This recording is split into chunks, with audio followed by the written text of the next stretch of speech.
가장 중요한 거는 자신감인 것 같아요. 한국이라는 브랜드 파워가 여기에 지금 있어요.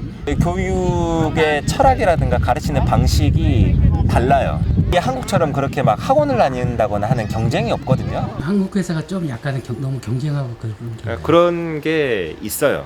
파이를 키울 때거든요. 되게 지금 좋은 시기이기 때문에.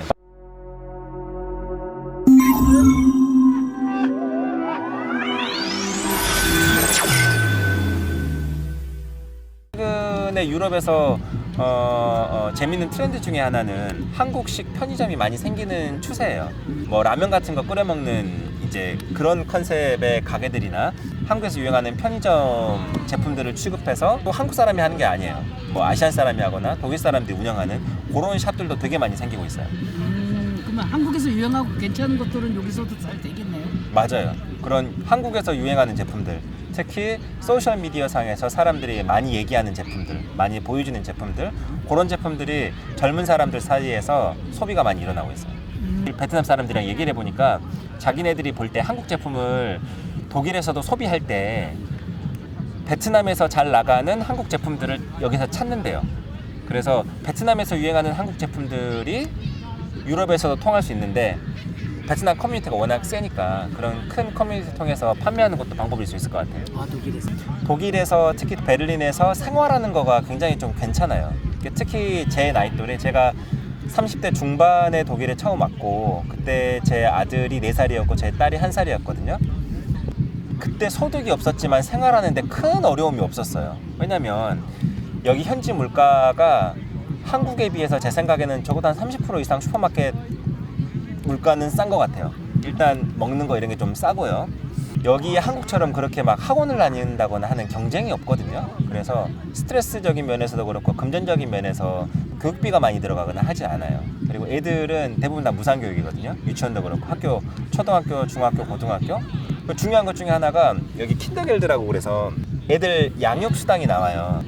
독일에 합법적으로 거주하고 있는 사람들이 나오는 거예요. 대상이 여기에 저희가 뭐 영주권이 있거나 혹은 뭐 시민권이 있거나 이것도 아니거든요. 그런데 나와요. 저희가 나와요. 저희가 처음에 이걸 몰랐다가 독일에 와서 한 9개월 정도 후에 저희가 킨더겔드라는 걸 알아서 저희가 그걸 지원을 했었거든요. 저희가 이게 됐어요. 그래서 한 9달치가 소급돼가지고 한꺼번에 나왔었어요. 그게 한국 돈으로 따지면 30만 원 이상 되는 돈이거든요.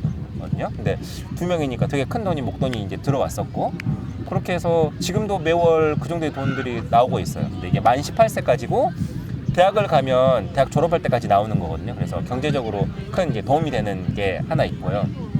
또 하나는 보시면 아시겠지만 이게 공원이잖아요. 독일에 베를린에 공원이 되게 많아요. 한국처럼 어디를 꼭 가서 돈을 써야 된다는 거 이게 아니고 돈 안 써도 즐길 수 있는 곳들이 워낙 많기 때문에 재밌게 즐기고 쉴 수 있는 여가 생활도 가능해요. 네, 그래서 뭐 그런 분들이 오시면 되게 좋을 것 같아요. 일종의 한국으로 따지면 선행학습을 해온 거예요. 근데 선생님이 엄청 나무랐어요. 너는 왜 앞으로 배우면 되는 건데 왜 이걸 먼저 배워와서 다른 학생들의 학습권을 해치느냐. 이게 한국으로 따지면 되게 이게 안 맞는 얘기잖아요. 이게 장점도 있고 단점도 있겠지만 여기에 교육이라는 거가 사실 그런 문화예요. 그리고 한국에서는 제가 느끼기에 교육의 그래프를 따지자면 우리는 아주 어렸을 때부터 교육의 강도가 높아요. 그래서 높아지고 한 고3 때까지 갔다가 대학교 되면 이게 떨어지잖아요. 기하급수적으로 떨어져요. 그런 곡선이라면 여기는 처음부터 교육의 강도가 되게 낮아요.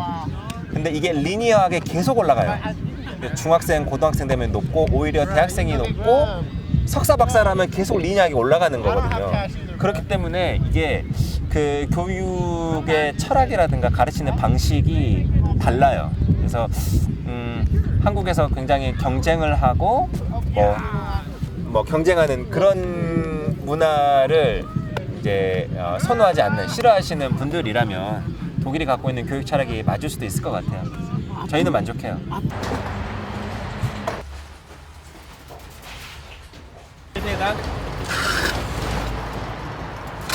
뭔가 새롭게 도전하시는 분들, 창업을 하시거나 해외에서 사업을 해보시겠다 혹은 해외 수출을 해보고 싶다 그러시면 마켓을 이해하고 자기가 잘할 수 있는 것부터 시작을 해야 될 것 같아요. 아무래도 리스크가 있기 때문에. 뭔가 새로운 거를 완전히 컴플리트하게 새로운 걸 하는 게 아니고 내가 잘할 수 있는 것, 내가 경험이 있는 것부터 조금씩 보시고 주변에 관심을 가지셔야 하지 않을까 이런 생각이 좀 드네요. 그래, 한번 식당을 해봐야겠다 그러면 식당을 바로 시작하는 게 아니고 식당에 가서 일을 해봐야 돼요. 그러니까 설거지도 해보고. 근데 단순하게 그 요리를 한다 이런 걸 배우는 게 아니고 식당이 돌아가는 시스템을 알아야 되잖아요. 직원 관리는 어떻게 하고 자재 발주는 어떻게 나가고 고객 응대는 어떻게 하고 이런 것들을 사실 어차피 내가 할 거기 때문에 내가 주인인 거잖아요. 주인처럼 정말 빡세게 3개월, 6개월, 1년이 됐건 정말 빡세게 시스템 하나 내가 주인이 되어서 일을 해보는 경험, 그게 가장 중요할 것 같아요.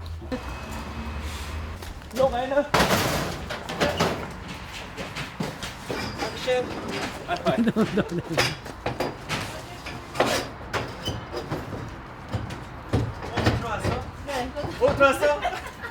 빨리 그게. 배송이 생각보다 빠른 편이에요. 여기 원래는 보통 한 3, 4일 정도 걸렸거든요. 요즘에는 하루 이틀 안에 다 들어가요. 근데 이게 제 생각인데 물류가 효율성도 올라가는 것도 있겠지만 요즘에 독일 경기가 되게 안 좋아요. 그래서 물류량이 확실히 줄었을 거예요. 네. 그래서 그냥 배송되는 것도 빨리 가더라고요. 단순하게 그냥 K-팝 제품이니까 잘 나가야겠지 이 정도에서 되는 게 아니고 빨리 소비해서 소장의 의미보다는 빨리 소비해서 한 번 더 갈 수 있는 그런 포인트가 필요해요. 근데 단순하게 K-팝의 아이돌의 이미지가 여기 있어서 팔린다, 그거는 잘 생각해 봐야 돼요. 왜냐면 이게 중요한 거는 재구매거든요. 단가가 낮아요, 식품이. 해봤자 뭐 1, 2유로 되는 건데 그거 한 번 팔아봤자 이게 안 나오거든요. 근데 그 사업을 하는 게 아니고 저희는 기업 활동을 해보고 싶거든요. 그래서 뭔가 큰 회사, 존경받을 수 있는 회사, 빠르게 성장하는 회사, 스타트업 이런 거를 하는 게 저희가 이제 갖고 있는 기본적인 생각이고요. 직원들이 성장할 수 있는 걸 사실 되게 많이 고민해요. 그래서 이제 그 친구들이 주인이 되는 회사 이런 것들, 주인의식을 갖는 게 아니고 주인이 되는 회사 이런 부분을 사실 많이 고민해요. 회사의 주인이 되는 방법, 주식을 갖는 거니까 스톡옵션 이런 걸 어떻게 활용할까 이런 고민도 많이 하고요. 직원들이 성장을 하려면 직접적인 경험도 필요하지만 간접적인 경험이 필요하니까 책 같은 걸 더 많이 읽었으면 좋겠다 이런 생각도 하거든요. 회사가 성장하고 직원들이 성장하는 것, 이게 저희가 보는 거고, 우리 회사가 한국 사람과 대만 사람이 시작한 회사이지만 이게 사실 독일 회사거든요. 독일에 뿌리를 둔 독일 회사이기 때문에 독일 지역 사회에도 많이 이바지하는 그런 회사가 됐으면 좋겠어요. 그래서 세금도 많이 내고요. 그래서 지역에 행사 같은 게 있으면 그런 것도 후원도 많이 하고, 걔네들만 이 가져가는 거 아니야 이런 게 아니고 셀피시하다 이런 느낌이 아니고, 와 이 사람들 대단하네, 그런 영향을 줄 수 있는 회사가 됐으면 좋겠어요. 한국 회사가 좀 약간은 너무 경쟁하고 그런 게 있어요. 그래서 내가 식당을 하는데 옆집에 식당이 새로 생기면 뭔가 당연히 너무 당연한 거겠지만 이게 경쟁한다라고 생각이 들잖아요.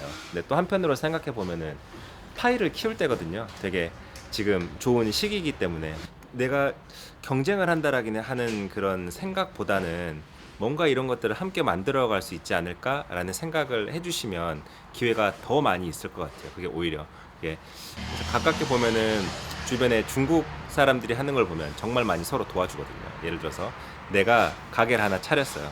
그러면 가게가 잘 돼요. 그러면 2호점을 자기가 아는 사람들 일부러 데리고 와서 2호점, 3호점 이렇게 많이 해서 많이 도와주고요. 구매 같은 거를 하더라도 구매를 공동구매 같은 것도 되게 많이 해요. 그래서 그렇게 하면 가격이 조금이라도 이게 싸지잖아요. 그래서 한 번에 구매를 해서 나눠주는 이런 방식으로 하면 서로가 윈윈할 수 있는 거가 되잖아요. 하나 만드는 것. 근데 그런 것들이 사실 좀 한국 분들한테는 좀 부족한 거죠. 경쟁은 반드시 필요하다고 생각을 하거든요. 근데 쓸데없는 경쟁은 안 하는 것 같아요. 그래서 쓸데없는 경쟁이라 함은 남들 눈 신경 쓰면서 우리한테 비교하면서 뭔가 하지는 않아요. 저희는 결국에 저 개인적으로도 그렇고 저희가 잘하는 거, 저희가 할 수 있는 거를 좀 더 집중하자라는 생각이에요. 네. 그래서 물론 뭐 다른 회사들이 어떻게 하는 건가 이런 거를 보는 거는 분명히 있지만 그것 때문에 다른 회사들을 밟고 가거나 혹은 이 회사는 이렇게 하니까 우리는 이 회사랑 비슷하게 해야 된다 이런 생각은 사실 없고, 저희가 잘하는 거, 저희가 갖고 있는 거를 집중하자 이런 생각으로 하고 있어요. 한국 회사들한테도 이제 기회가 많이 있는 게 비즈니스 하는 거가 과거와 많이 바뀌었어요. 이게 인터넷이 있고 소셜 미디어가 있고 이커머스가 있기 때문에 온라인상으로 진출하는 거에 있어서는 굉장히 작아졌어요. 작고 빨라졌어요. 그렇다 보니까 한국에 있는 작은 회사들한테도 기회가 많이 가는 거예요. 지금은 작은 회사, 지역에 있는 회사, 조그만한 브랜드들이 해외 시장에 진출할 수 있는 그런 기회가 마련되어 있는 거거든요. 온라인이 있고 이게 비즈니스 하는 구조 자체가 많이 달라졌고 수평적이기 때문에 수직적이었으면 굉장히 어려울 거예요. 아마 미디어도 그렇고 뭐 수출입하는 것도 그렇고 유통도 그렇고 그런 식으로 작게 쪼개져 있어서 기회가 있는 거고 요 핏을 맞추면 이제 큰 정말 메인스트림까지 이제 갈 수 있는 그런 거겠죠. 그런 어떤 역할을 좀 이지코 가시아에서 네, 저희도 그런 거를 많이 더 하려고 그래요. 그 슈퍼마켓을 일종의 프랜차이즈화 할 거거든요. 그러면서 저희 채널을 이제 만들어가는 한 축이 있고요. 또 다른 한 축에서는 여기 현지 그 메인스트림 슈퍼마켓 리테일 채널로 갈 거예요. 저희가 아시안 슈퍼마켓이나 한인 마켓이나 이런 데 가는 것보다 현지 독일 사람들이 쓰는 그 채널로 해서 공략을 할 거고 그 채널에서 팔릴 만한 제품들을 저희가 만들 건데 그거를 온라인을 통해서 검증한 다음에 검증된 제품들을 오프라인에서 만들어서 유통시키는 그런 역할들을 해보려고 해요.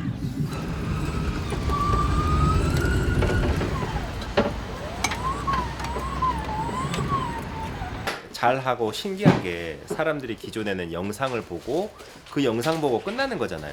그런 다음에 이 영상을 보고 내가 제품을 관심이 있어서 좀 알아보고 싶거나 사고 싶다 그러면 아마존에 들어가서 검색을 하거나 구글에 들어가서 검색을 해서 제품을 구매하는 방식이거든요. 근데 틱톡은 그 영상을 보고 나서 영상에 관심이 있으면 클릭을 하잖아요. 그러면 거기서 바로 살 수 있어요. 그 빠르고 쉬운 방법이에요.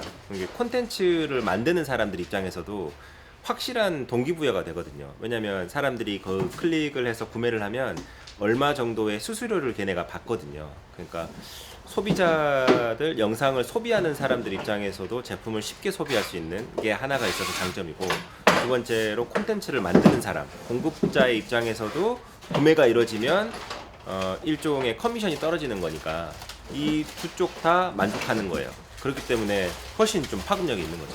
틱톡의 기본 마진은 5%거든요. 근데 아마존은 15%예요. 기본 마진이. 기본 커미션 떼어가는 게.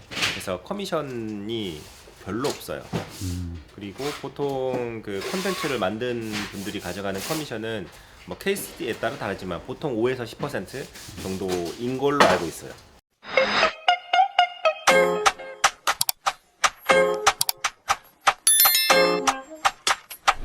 유럽으로 진출하려는 네. 한국 분들, 네. 그다음 아시아 사람들한테 네. 얘기해 주신다고 하더라고요. 가장 중요한 거는 자신감인 것 같아요. 한국의 위상이 과거랑 많이 달라졌거든요. 한국의 포지셔닝이 있고 한국이라는 브랜드 파워가 여기에 지금 있어요. 한국에서 손님들이 많이 오시면 항상 마지막에 물어보시는 게 있어요. 이제 스타트업 관련해서. 이게 독일에서 스타트업을 하는데 혹은 유럽에서 스타트업이 잘 된다고 하는데 우리가 무엇을 배울 수 있습니까? 라고 이제 물어보시거든요. 그럼 제가 하는 말이 배울 거 하나도 없어요. 기술적으로나 봤을 때 한국에 있는 기술이 훨씬 뛰어나요. 한국에는 네이버도 있고요. 여기는 로컬 그 검색 회사가 없어요. 다 구글 쓰거든요. 현지에 있는 소셜 미디어도 없어요. 여기는 페이스북, 뭐 인스타그램, 다 틱톡 다 외국 거 쓰고요. 여기에서는 메신저도 없어요. 우리는 카톡을 쓰잖아요. 여기는 다 미국 거 쓰고 있어요. 그리고 뭐 전기차나 뭘 한다고 하지만 한국이 잘해요. 배터리나 이런 것도. 반도체도 그렇고. 여기는 많이 정체되어 있거든요. 기술적으로. 그런데 얘네들이 잘하는 게 하나 있어요. 그거는 되게 자신 있어요. 여기 사람들이 스타트업을 할 때도 뭔가를 시작하면 자기가 최고라고 생각해요. 네. 그래서 여기에서 사업을 하지만 꿈도 되게 크거든요. 여기서 시작하지만 너무나 자연스럽게 베를린을 시작했지만 독일을 한 다음에 유럽은 단일 시장이니까 프랑스 가고 프랑스를 간 다음에 유럽을 다 하잖아요. 그런 다음 미국으로 가요. 너무 자연스럽게 그렇게 가거든요. 근데 한국에 있는 분들은 기술적으로는 뛰어나지만 뭔가 이렇게 해서 우리가 할 수 있을까? 뭐 이런 생각들을 많이 하시는 것 같아요. 그래서 네, 이런 거 많이 따져보시고 이렇게 하는. 그래서 뭔가 잘 준비하는 것도 중요하지만 처음부터 이런 시장을 보시고 꿈을 크게 가지시고 직접 도전해 보시면 우리가 잘하는 것들이 정말 많거든요. 기술적으로 뛰어나요. 다만 현지의 문화라든가 언어라든가 이런 장벽을 빨리 넘으셔서 꿈을 크게 갖고 세계에서 통할 만한 그런 회사들을 크게 좀 꿈을 가지시면 좋을 것 같아요. 일을 하면 일을 같이 해보면 한국 사람들이 정말 빠릿빠릿해요. 그래서 이분들이 자신감을 가지면 독일에 있는 어느 조직에서건 상위 20% 안에 다 들어갈 거라고 저는 생각하거든요. 그리고 주변에 보면 대부분 일하시는 한국 분들이 그만큼 성과를 많이 내세요. 그래서 충분히 기회가 있다 이런 말씀을 하나 드리고, 저희가 생각하고 있는 매출과 사이즈가 있는데 2030년까지 회사를 잘 키워서 엑시트하는 게 단기적으로는 목표예요. 저희는 정말 시행착오를 많이 겪었거든요. 그러면 젊은 사람들 혹은 젊은 사람들이 아니더라도 유럽에 진출하는 사람들 혹은 유럽에 있는 한국 사람들에게 뭔가 다른 기회를 줄 수 있는 거가 있으면 좋을 것 같아요. 왜냐하면 보통 유럽에 나와 있는 그 한국 분들의 성향이나 특징이 좀 이제 조용조용하게 이제 조그마한 사업 같은 거 하면서 사시는 분들이 많거든요. 워크 라이프 밸런스를 이제 보면서 이게 보시는 분들은 많은데 그거 외에도 할 수 있는 게 되게 많거든요. 그래서 이제 조그맣게 하시는 것보다 뭔가 사업을 하시거나 혹은 창업을 하시거나 그래서 기업 활동을 하실 수 있는 분들, 그런 분들에게 저희가 그 시행착오 겪은 것들, 저희가 이 머리로 배운 게 아니고 손 발로 깨지면서 하나씩 다 배운 거거든요. 그런 것들을 나누고 공유할 수 있는 혹은 투자할 수 있는 그런 제2의 인생을 살아보는 거가 제 개인적인 목표예요.